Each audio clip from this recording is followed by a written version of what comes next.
Hi students. आज ये पहला सेशन है। मैंने लास्ट टाइम तुम्हें शीट नंबर जो थर्ड भेजी थी उसके 36 क्वेश्चन का सॉल्यूशन भेज दिया था। आज जो हम करने वाले हैं 37 नंबर क्वेश्चन से पूरा complete. Electric charge is uniformly distributed along a long straight wire of radius 1 millimeter. The charge per centimeter length of the wire is q coulomb. Another cylindrical surface of radius 50 centimeter and length 1 meter symmetrically encloses the wire as shown in figure. The total electric flux passing through the cylinder surface is dash. बोला है एक wire है,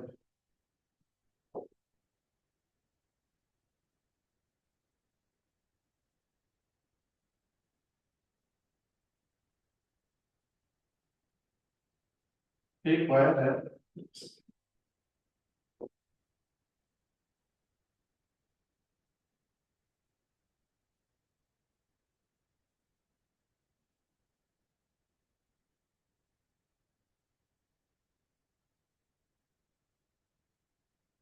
एक wire है infinity long.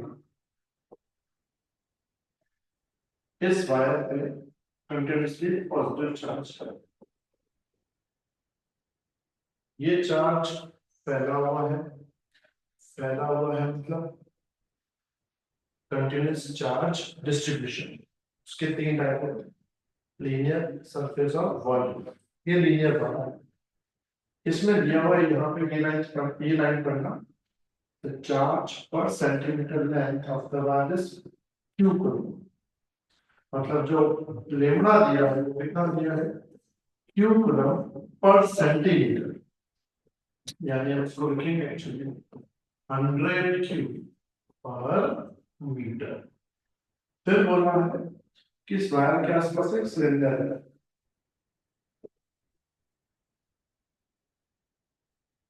जिसका radius 50 centimetre है और length 1 metre. पूछा है इसका टोटल फ्लक्स क्या है। तो फ्लक्स एक क्लोज्ड सरफेस है, क्लोज्ड सरफेस का फ्लक्स हमेशा डिपेंड होता है चार्ज पर। तो फ्लक्स की बेसिक फॉर्मूला लिखिए, pi is equal to Q bar epsilon not.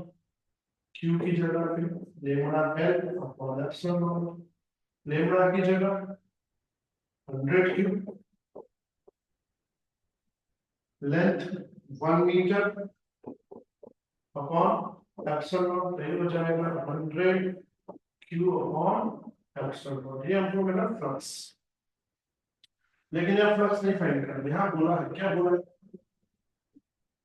अच्छा, फ्लक्स से बोला तो फ्लक्स डायरेक्ट करेगा साइन 100 Q by epsilon not. Clear बात है। सेकंड क्वेश्चन, सेकंड क्वेश्चन पे पूरा कंसंट्रेट।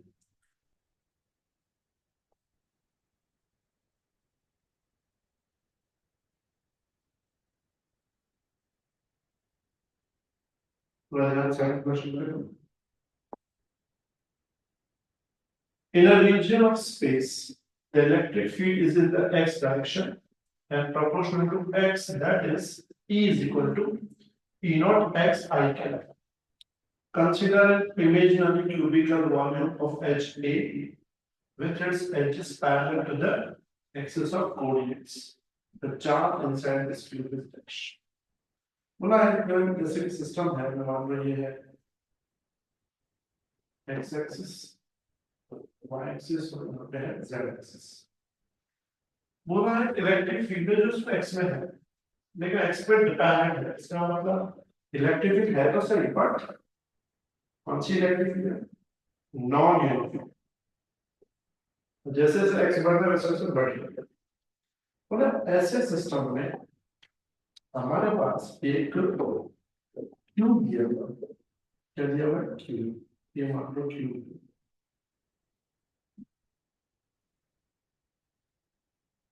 पूछा है क्यूब में से कितना फ्लक्स है कि कितना चार्ज होगा। तो पहले फ्लक्स फाइंड करेंगे फिर चार्ज फाइंड। क्यूब में ध्यान से देखो तो यहाँ से कुछ लाइंस एंटर हो गई, कुछ लाइन लीव भी कर दी। जहाँ एंट्री होती है ना वो फ्लक्स नेगेटिव मार्क करता है, और जहाँ लीव करते हैं वो फ्लक्स पॉजिटिव। जो सेंटर है, समझो यहां से पहला सरफेस एक्स डिस्टेंस पे, इस क्यूब की साइज ए दी हुई है, तो दूसरा सरफेस कितने डिस्टेंस पे होगा, x प्लस ए, पहला वाला x पे, दूसरा x पे x प्लस ए। तो फ्लक्स की बेसिक फॉर्म हम यूज करेंगे कौन सी, y इज इक्वल टू, क्या लिखेंगे y is equal to,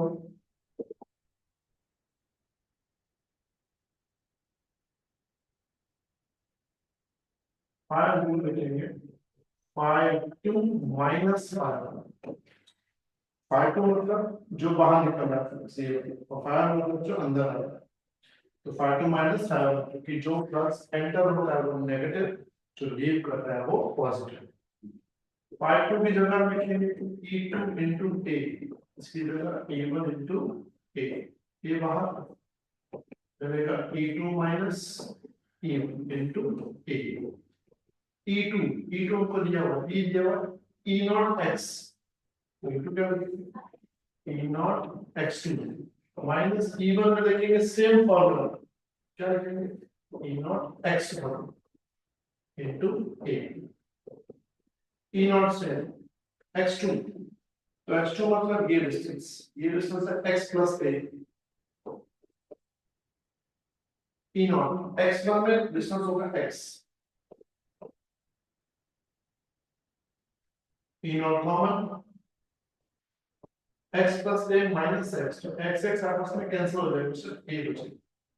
area, तो स्क्वायर साइड की एरिया, ये स्क्वायर साइड होगा ना, इसका एरिया होगा a स्क्वायर, तो बन जाएगा e नॉट इनटू a का क्यूब। ये हमको फ्लक्स मिलेगा, हमें फ्लक्स नहीं फाइंड करना है, चार्ज फाइंड करना है। तो फ्लक्स की फॉर्मूला है q bye epsilon not, flux की जगह E not into a cube epsilon not multiply, हमारा चार्ज बन जाएगा epsilon not into E not into a cube.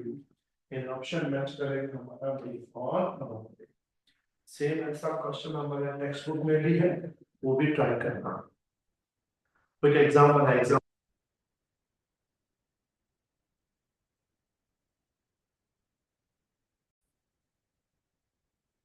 तो एग्जांपल 10 है, उसमें एक ही फर्क है, x की जगह रूट x की जगह, तो वो ध्यान रखना, मैं क्या लेना है रूट x, या फिर रूट के रेगुलर ट्राई करोगे आज के। बढ़ते हैं आगे क्वेश्चन पे। क्वेश्चन नंबर 39, पूरा ध्यान। Two charges of -4 microcoulomb plus 4 microcoulomb are placed at points 104, 2 minus 75, located in an electric field between 0.2 ठीक है। The torque acting on the dial, क्या बोलेंगे हमको torque, torque की basic formula P E sin theta, या उसको लिखते हैं P क्रॉस E, ये बात है ना P क्रॉस। सबसे पहले P की बात करें, P के लिए दोनों के बीच का डिस्टेंस है ना, डिस्टेंस निकालने से 2 is equal to R2 minus R1, R2 क्या है 2 minus 1 R1 क्या है 104, चलो minus 2 minus 1 1, minus 1 minus 0 minus 0, 5 minus 4 1, clear है, यानी ये हमारा बन गया q is equal to I cap I cap minus j cap plus k, ठीक है P12। हमें चाहिए टॉर्क, टॉर्क की formula tau is equal to P cross E, P होता है Q into 2A cross E as it is, value डालते हैं Q की वैल्यू 4 माइक्रो, 2A डिस्टेंस ये मिला I minus j plus k cross e 0.25 चलो 0.2 multiply कर देते हैं इसे और हो जाएगा तो आएगा 0.8 प्लस -6 और मल्टीप्लाई ये नहीं होगा i j k और i का i क्रॉस i 0 होगा i क्रॉस i 0 होगा j क्रॉस i अच्छा i क्रॉस j क्या होता है k j cross i minus k already minus है तो j cross i minus k होगा ऑलरेडी माइनस है तो प्लस k आएगा फिर तीसरा k क्रॉस i j होगा multiply i cross i 0 j cross i minus k already minus है तो plus k cross i j ठीक है टेबल की बात तो टॉप बन गया हमारा 8 into 10⁻⁵ ये मिला j plus k इसका मैग्नीट्यूड निकाल मैग्नीट्यूड ऐसे लगेगा 8 into 10⁻⁵ अंडर रूट 1 का स्क्वायर प्लस 1 का स्क्वायर तो ये हो जाएगा √2 अब मैं लेता हूं 8 √2 10⁻⁵ मीटर ऑप्शन आएगा तुम्हारा सी 8 √2 10⁻⁵ मीटर क्या बढ़ते हैं आगे A hollow cylinder has a charge q coulomb. A hollow cylinder के पास charge है q coulomb. Within it इसके अंदर if phi is the electric flux in units of voltmeter associated with the curved surface B.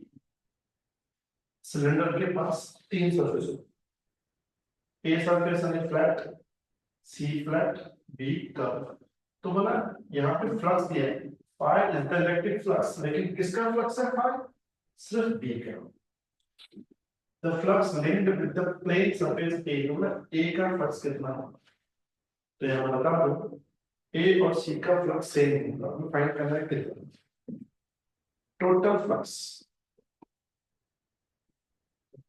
Flux होंगे phi A plus phi B plus phi C is equal to q by epsilon उसमें B का flux तो हमें phi है ये जो phi है ये B का फ्लक्स तो phi A as it is phi C as it is जो B का फ्लक्स phi है वो माइनस ले जाए q by epsilon naught minus A और C सेम हो phi A is equal to phi C क्योंकि दोनों फ्लैट सरफेस तो यहाँ भी phi A लिख देता हूँ यहाँ भी phi A लिख देता हूँ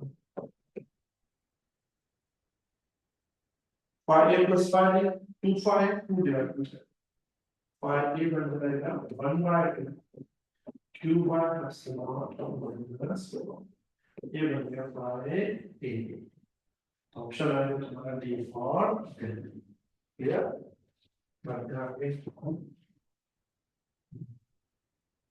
ये बढ़िया क्वेश्चन कौन सा टॉपिक है ध्यान रखना ये मतलब JW नीट लेवल का है two isolated metallic spheres of radii r and 2r दो रेडियस है r और 2r मान लो इसको r1 बोलते हैं इसको r2 charge such that both of these have same charge density sigma दोनों की surface charge density same sigma these spheres are located far away from each other and connected by a thin conducting wire the new charge density of the bigger sphere is less देखो छोटे वाले और बड़े वाले की initially दोनों का sigma क्या है सेम है तो पहले वाले का सिग्मा होगा q1 अपॉन 4 पाई r स्क्वायर अगर मैं इसमें से q1 को सब्जेक्ट बनाऊं तो ये मल्टीप्लाई सिग्मा इनटू 4 पाई r स्क्वायर फिर दूसरे का सिग्मा होगा q2 अपॉन 4 पाई 2r का होल क्योंकि दूसरे वाले का रेडियस डबल है इसमें से अगर मैं q2 को सब्जेक्ट बनाऊं तो मल्टीप्लाई होगा लेकिन 2 का स्क्वायर होता है 4 4 4 16 होता है 16 पाई ये मिल गया फिर बोला है कि दोनों स्फीयर को हम वायर से कनेक्ट करते हैं।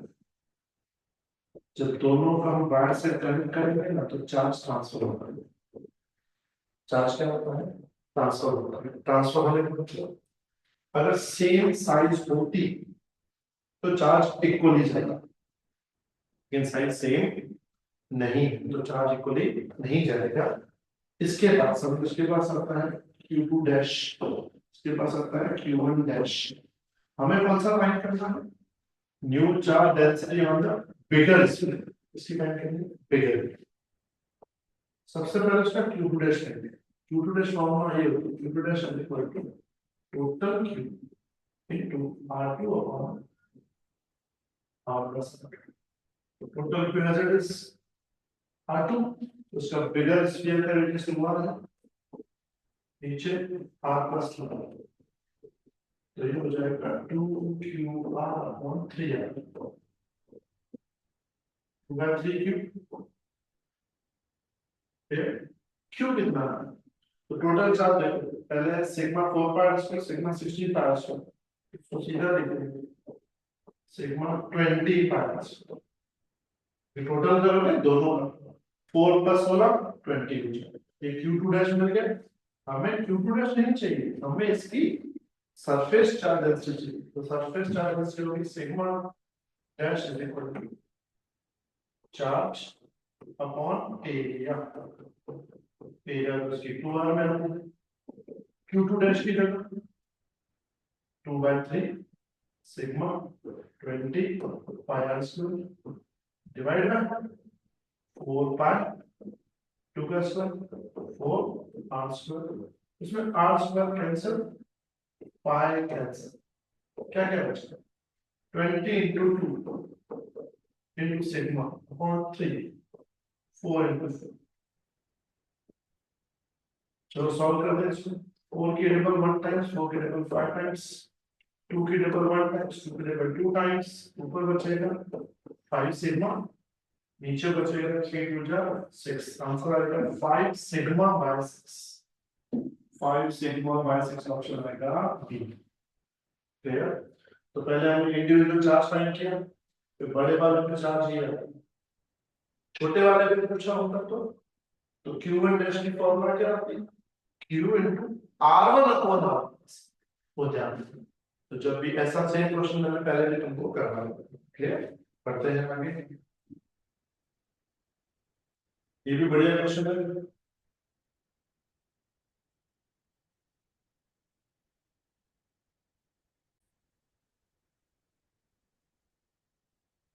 देखना अच्छे से।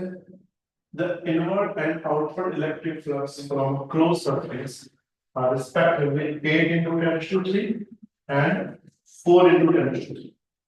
Inward and outward. Inward यानी negative. If I तो होगा लेकिन negative है. Outward यानी positive, positive. 5. ठीक है, इसको 5 करो. ये माइनस में ये plus. Then the net charge. Total flux की basic formula Q by epsilon. यहाँ लिखेंगे 5 2 माइनस 5 क्योंकि 5 2 पॉजिटिव है, 5 1 नेगेटिव। 5 2 कितना है? 4 into 10 raised to 3 5 8 into 10 raised to 3 Q by epsilon। 4 में सारे जाएंगे तो -4 10 raised to 3 और epsilon का मल्टीप्लाई हो जाएगा। इन ऑप्शन आएगा तुम्हारा D for -4 into 10 raised to 3 epsilon। Clear?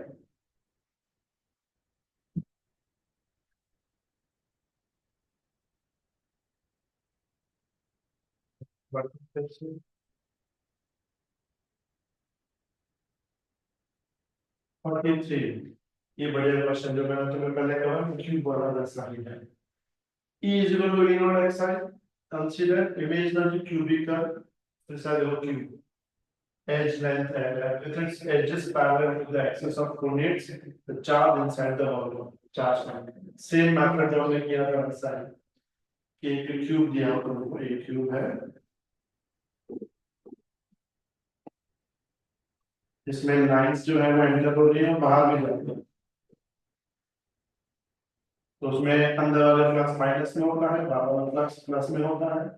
Total flux हमने बताया phi2 माइनस phi2 में क्या लिखेंगे P2A माइनस और पहली वाली x डिस्टेंस को जहां से स्टार्ट हो फिर x x को कैंसिल हो जाएगा सिर्फ बचेगा E नॉट इनटू L ए जाएगा L स्क्वायर प्लस हो जाएगा E नॉट L क्यूब और फ्लक्स खुद की formula Q bye epsilon not Q find करना एप्सिलॉन क्या आ जाएगा मल्टी ऑप्शन आ जाएगा Q for 1 same type question आगे बढ़ते हैं इसमें ये भी बढ़िया है क्वेश्चन ये भी जेनेट में आ चुका है क्वेश्चन थोड़ा सा typical A charge Q is distributed uniformly on a ring of radius r. A sphere of equal radii r is constructed with its center at its periphery of the ring. The electric flux through the surface of the sphere is h. पूरा logic है समझते हैं basic चीज को तो अपने पास में एक रिंग ये है अपने क्लास एक रिंग ठीक है इस रिंग पे चार्ज क्या है चार्ज अब इसमें हमने क्या किया एक स्फीयर को सेट किया वापस स्फीयर को ही चलो ये स्फीयर में मतलब ठीक है लक्ष्य ये स्फीयर सेट कर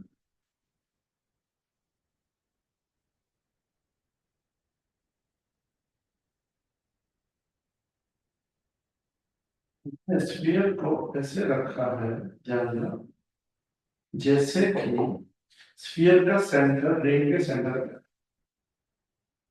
स्फीयर के सेंटर कहाँ पे है रिंग के सेंटर में एग्जैक्ट है यहाँ पे अब जैसे ही यहाँ पे आएगा तो इस स्फीयर के अंदर जो चार्ज है वो किसका है रिंग का कितने पोर्शन का यहां से लेके यहाँ तक मतलब ये तो ध्यान से देखो तो सेंटर से लेके ये इसका तो रेडियस हो गया ये भी रेडियस हो गया सेम दोनों का रेडियस सेम है तो इसका तो ये सेंटर होगा मतलब ये भी रेडियस और ये भी रेडियस तो इसका मतलब अगर मैं यहाँ से लाइन बनाऊं ऐसे सीधी सीधी तो एक्चुअल मिलेगा 2 इसका मतलब कि अगर मैं इसको थोड़ा डीपली समझाऊं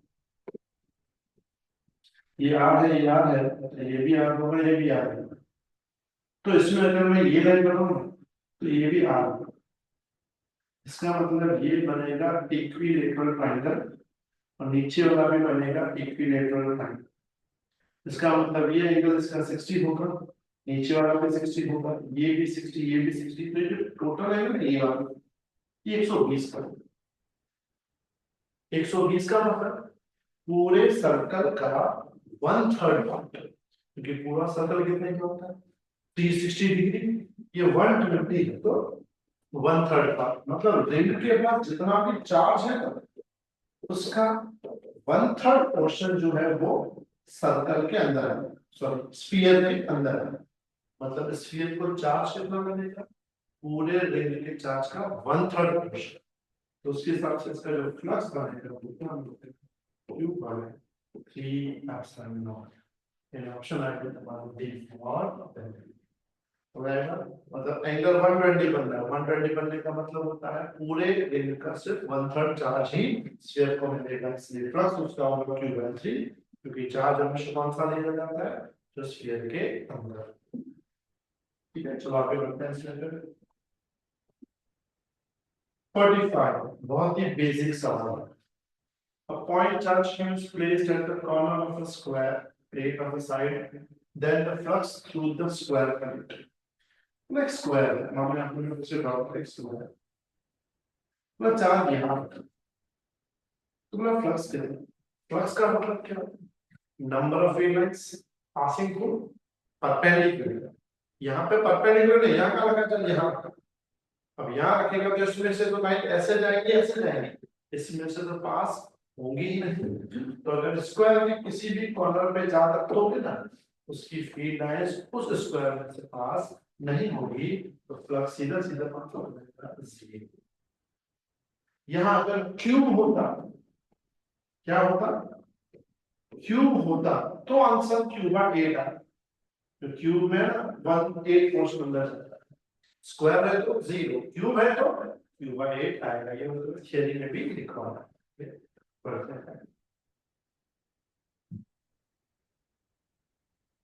ये भी सेम क्वेश्चन है, तो तुम्हें देख के आंसर आ जाना चाहिए। The square surface of side L meters is in the plane of the paper. The uniform electric field E, also in the plane of the paper, is limited only to the lower half of the square surface. The electric flux associated with the surface. यहाँ भी same बोला, एक square है मान लो ये, उसका जो नीचे वाला पोर्शन है इसमें से लाइन ऐसे जानी है, ऐसे, अब लाइन ऐसे जाएंगे तो फ्लक्स नहीं होगा, फ्लक्स कब होगा जब लाइन ऐसे अंदर जाए, ये ऐसे जा रही है, तो यहाँ भी फ्लक्स की वैल्यू सीधी सीधी क्या होगी, 0। क्लियर? तो इसमें से फ्लक्स क्या होगा, 0। ये पहला वीडियो है जो मैंने स्क्रीन पर बनाया है, तुम लोग इस बारे में तो रिव्यू देना, मुझे कमेंट करना या पर्सनल मैसेज करना, बताना कि ये वीडियो है वो किस टाइप से बनाना, इसमें कुछ इम्प्रूवमेंट करना हो तो मुझे जरूर, ठीक है? चलो मिलते हैं, होगा।